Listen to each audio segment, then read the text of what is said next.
can't find paradise. The gun has played a critical role in history, an invention which has been praised and denounced, served hero and villain alike, and carries with it moral responsibility. To understand the gun is to better understand history.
This is Alexei Sudayev's masterpiece, the PPS-43. Photos you can see is Liberia, Ivory Coast, Eastern Front. There's even a captured photo from Korea, modern-day Ukraine. It is ubiquitous with Russian firearms engineering, where they get used everywhere and forever. The PPS-43 might not be as infamous as the Kalashnikov or the SKS or the Mosin-Nagant, but it is just as widely used and still being used to this day, including in flyover country USA, where a garage gunsmith gets his hands on one.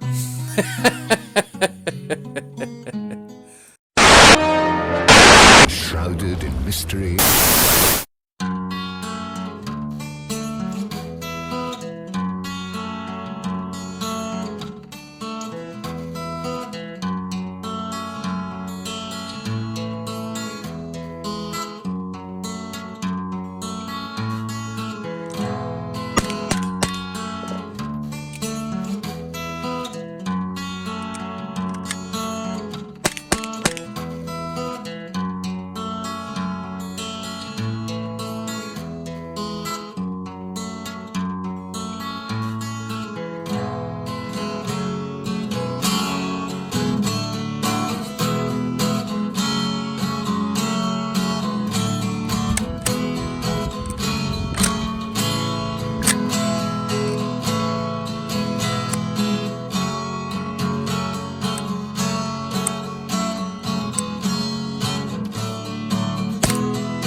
Talk about all this stuff.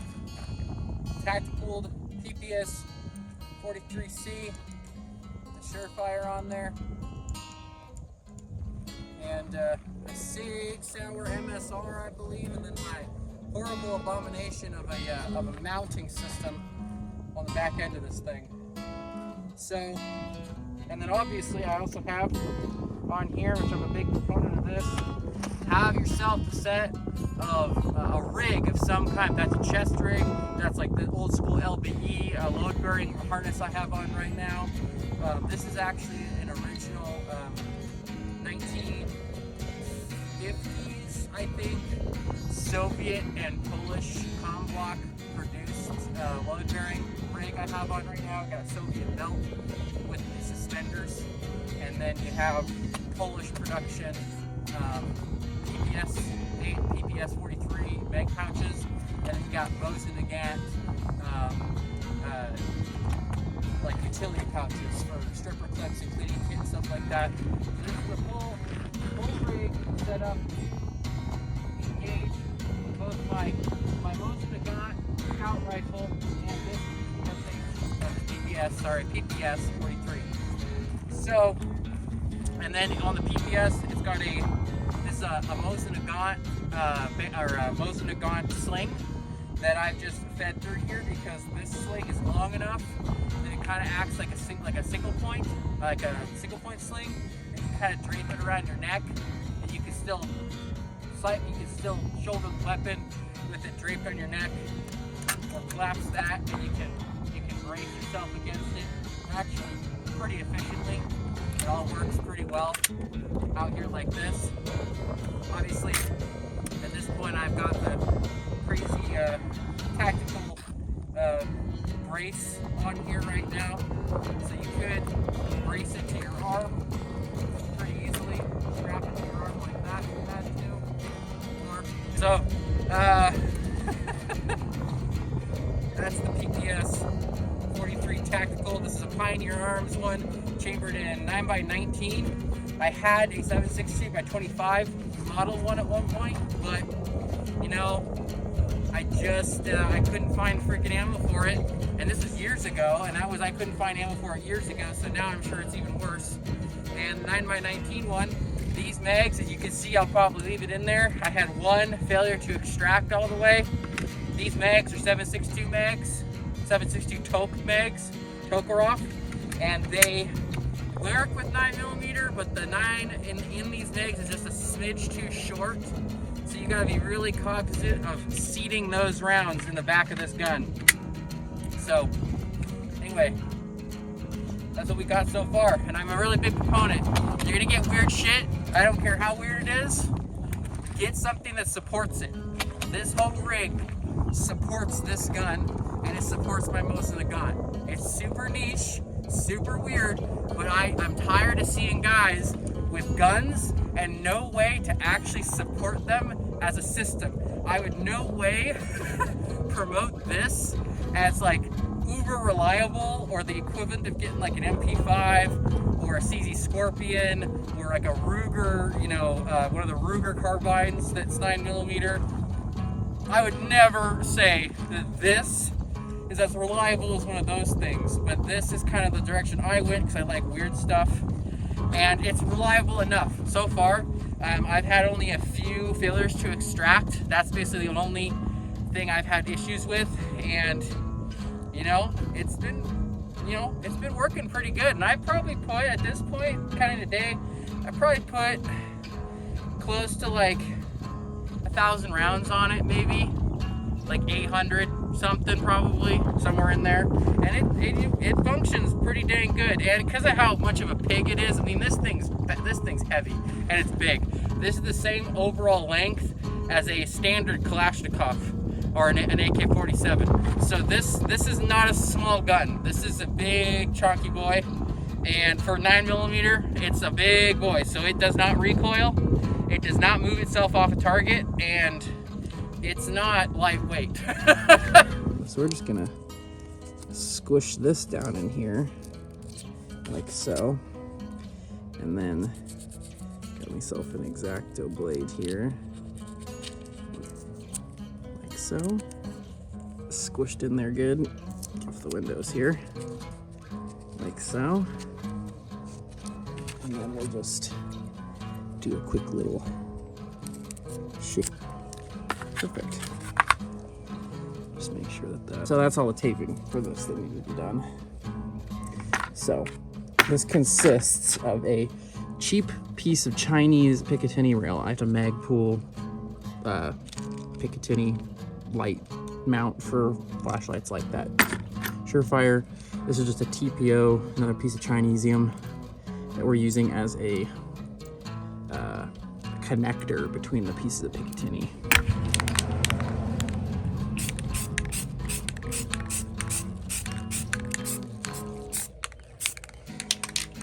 Alright, let's let it bake. This whole thing, So this adapter right here is from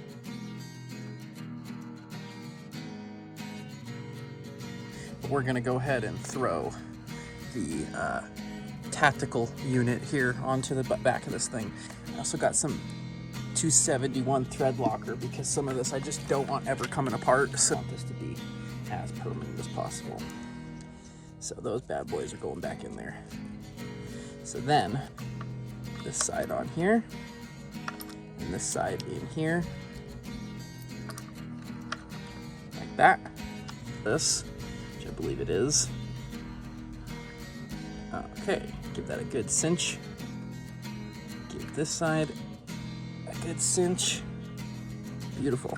So now, because there's a locking lug on this side and a locking lug on this side and a screw going through each side, so this is basically one piece of Picatinny rail now. Is it janky? Yes. Does it work? Beautifully. So, one of the greatest epics ever produced in the history of television. Have we got a show for you? I'm gonna try my best. So I put this back together. So I had to take this apart a couple more times. That's why it's scratched up, because this stupid sight has a screw right here that I couldn't get to with the flashlight there. So now it's all together permanently, torqued down. Dull gray. It's literally acrylic model paint for like military models. You get it at any model paint there. This is flat dark tan. So we're just gonna put some squiggles on everything now on my paintbrush here, and we'll just squiggle it. So you want to keep this kind of wet so you actually get good lines. It's a good squiggle. Put another one going in a different direction. And I'll have to move this around as I do this, but I just want to get the gist across to anybody that was wondering how I did this. So for this layer of squiggles that's in that flat dark earth, and now we're going to do some of the gray squiggles.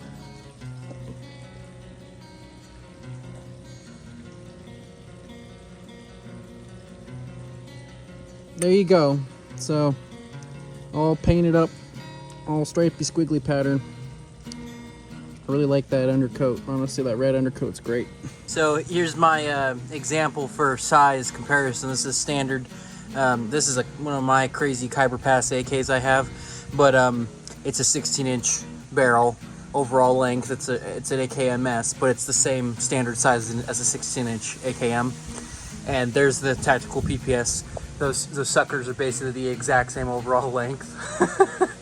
So, not small, not concealable, very big for what it is. So, speaking to get rigs, get equipment that supports your systems. Stop buying guns and then don't have a way to support it. I think a Type 83 Chicom Chinese chest rig, something like that. It's a 1980s Cold War Chinese chest rig. You can get them on eBay. They used to be really cheap. Now they're getting a little bit more expensive, but still, this is a lot of utility for like 40 or 50 bucks. I think I paid like 20 something for this, but that was a few years ago. I think I paid for my whole LBE rig off of eBay was probably like under $100 bucks, but again, that was years ago. But build systems, get rigs, get some sort of utility to each of your weapon systems. Have some utility to each one. I'm tired of seeing guys without utility to their weapons. Get utility. Get them. This is the Soviet comm block 1950s era LBE load bearing harness that I put together specifically to support a Mosin Nagant scout rifle and that PPS. But looking at it, you could probably get away with putting MP5 mags in this. You could probably put Uzi mags in this. You could put CZ mags in this. You could put quite a few. You could put the all of the 9mm AK mags would probably fit in these pretty well. But I put this together off of eBay a while ago at this point, so I can't really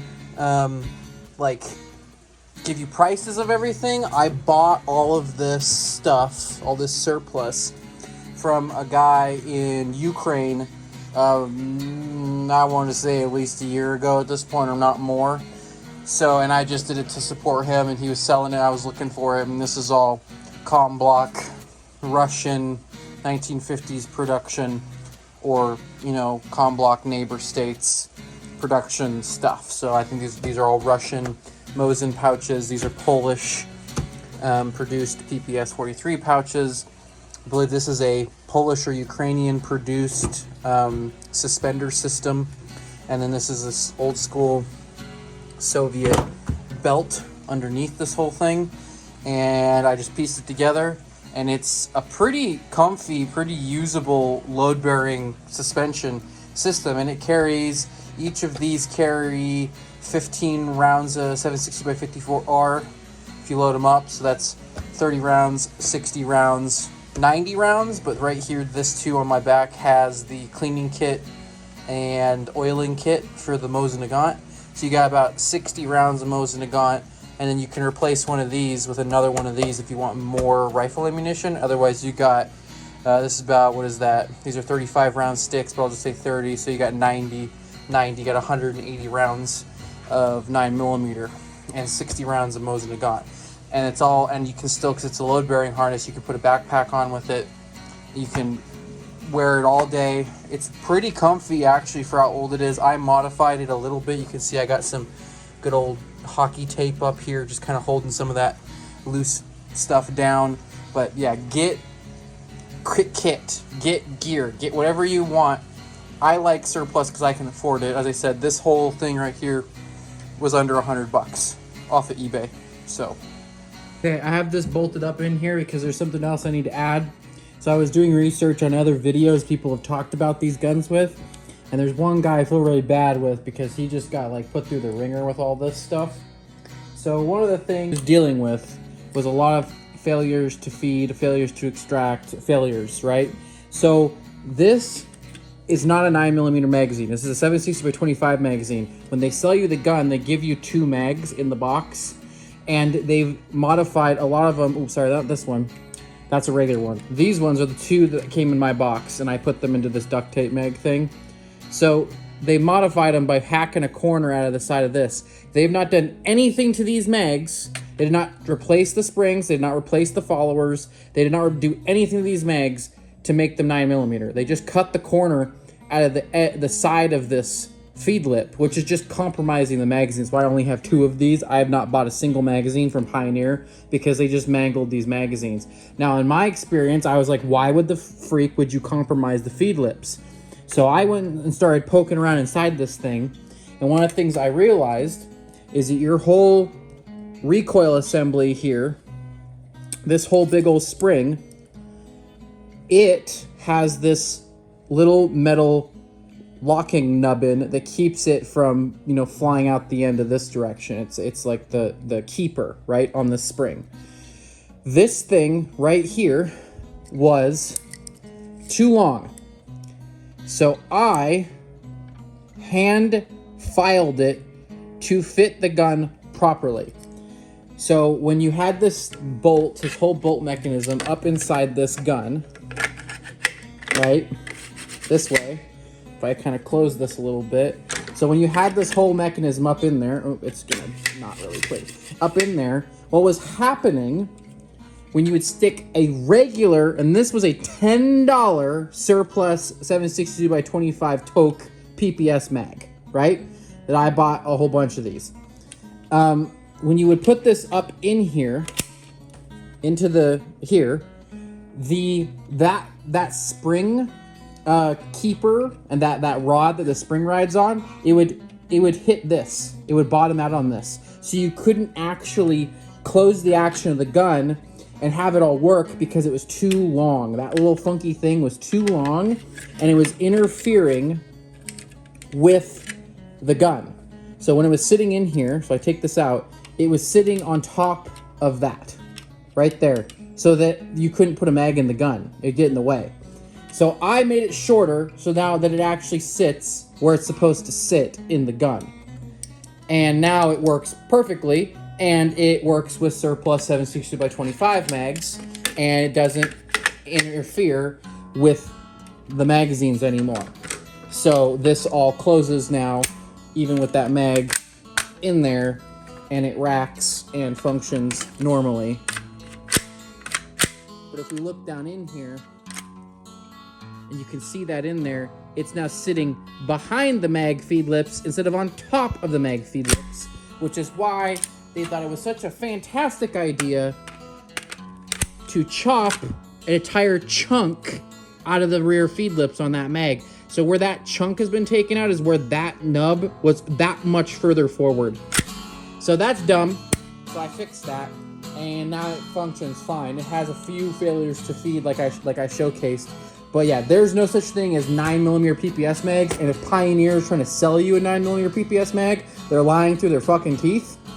And it's a ripoff. Go buy $10 7.62 Toke mags.